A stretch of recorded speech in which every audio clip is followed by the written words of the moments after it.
Everyone, आज हम mathematics JEE की एक प्रॉब्लम देखने वाले हैं जिसमें हम थोड़ी यूनिक अप्रोच देखेंगे जो कि ऑलरेडी अवेलेबल सॉल्यूशन से थोड़ी अलग होगी।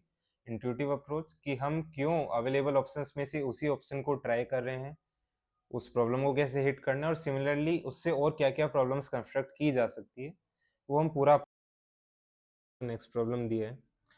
वहाँ पे बोला है कि let S be the sum of first 9 terms of the series, जहाँ पे जो आपकी सीरीज है वो है एक्स प्लस के ए प्लस एक्स स्क्वायर प्लस के प्लस 2 टाइम्स ए प्लस एक्स क्यूब टाइम्स के प्लस 4 टाइम्स ए। ओके, तो मतलब इसमें आप क्या देख सकते हो कि के then k plus 2 then k plus 4 then k plus 6 then it will be k plus 8। दो दो दो ऐड कर रहे हैं, ठीक है। और हर एक टर्म में x to the power 1 x to the power 2 and you have to go till the first 9 terms, that's x to the power 9। सो अगर हम x के सिमिलर पावर्स को ग्रुप कर दें, ठीक है, x plus x plus x cube plus dot dot dot till x to the power 9 plus a को साथ में ग्रुप कर दें। a अंदर क्या आ रहा है, k plus 2 plus k plus 4 plus k plus 6 dot dot dot till we have to find this sum till 9। there are total 9 terms, so we have to apply sum of series n terms, so Sn equal to n by 2 to a plus n minus 1 into d, right? that's a plus n, यानी पहला term और आखिरी term को add कर दो, ठीक है। सो पहला टर्म है k, टोटल टर्म्स कितने 9, 9 by 2 a k प्लस आखिरी जो टर्म होगा वो क्या होगा, आखिरी जो टर्म होगा वो k प्लस 18 होगा ऑब्वियसली, सॉरी k प्लस 16 होगा। मैं आप देख सकते हो k2 जो है वो क्या है, k2 जो है वो है k plus n minus 1, that's 1 into d, so 8 times 2 is 16, k plus 16, so this turns out to be 2k plus 16 divided by 2, that's k plus 8, so a times k plus 8। तो ये जो है ये आपका इसका सम है एक तरीके से, है ना। This is the total value of this series into 9, obviously into 9 plus x plus x square plus something till x to the power 9।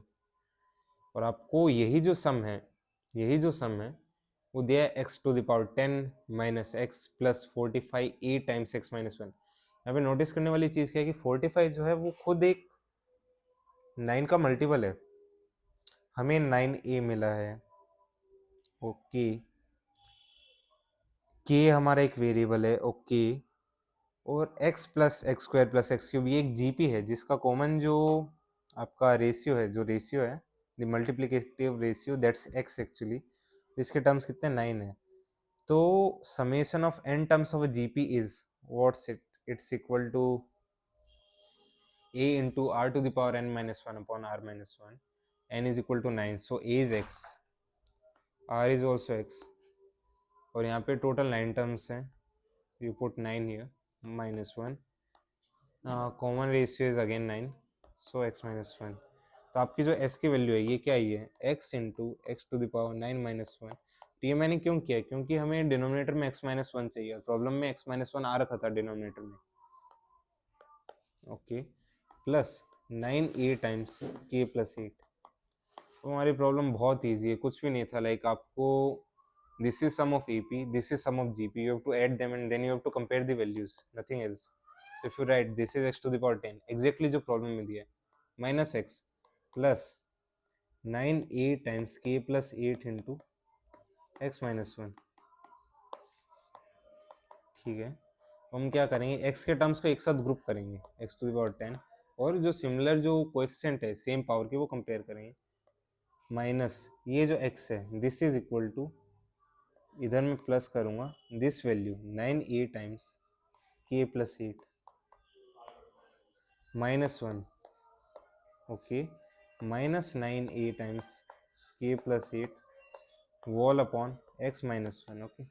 और ये जो है, ये जो पूरा टर्म है, ये हमें प्रॉब्लम में क्या दिया गया, this is equal to this same s equal to x to the power 10 minus x plus plus 45 a times x minus 1, that's 45 a times x minus 1। अच्छा, x माइनस 1 हमें अलग करने की जरूरत थी नहीं एक्चुअली, कोई बात नहीं, अपॉन x माइनस 1। ये तो और सिंपल हो गया, मतलब और कुछ नहीं करना आपको, मतलब ये वाला टर्म रिक्वायर्ड ही नहीं है, this is not required actually, ये पार्ट दिया है। तो आपको ये आखिरी टर्म है, ये आखिरी टर्म कंपेयर करना है, that's 9a times k plus 8, 9a times k plus 8, 9a times k plus 8 into x minus 1। ये जो टर्म है, this must be equal to 45a times x minus 1, मतलब ये इसके बराबर होना चाहिए। 9a into 5, 9a into 5 is 45a, that's k plus 8 must be equal to 5, so k must be equal to 5 minus 8, that's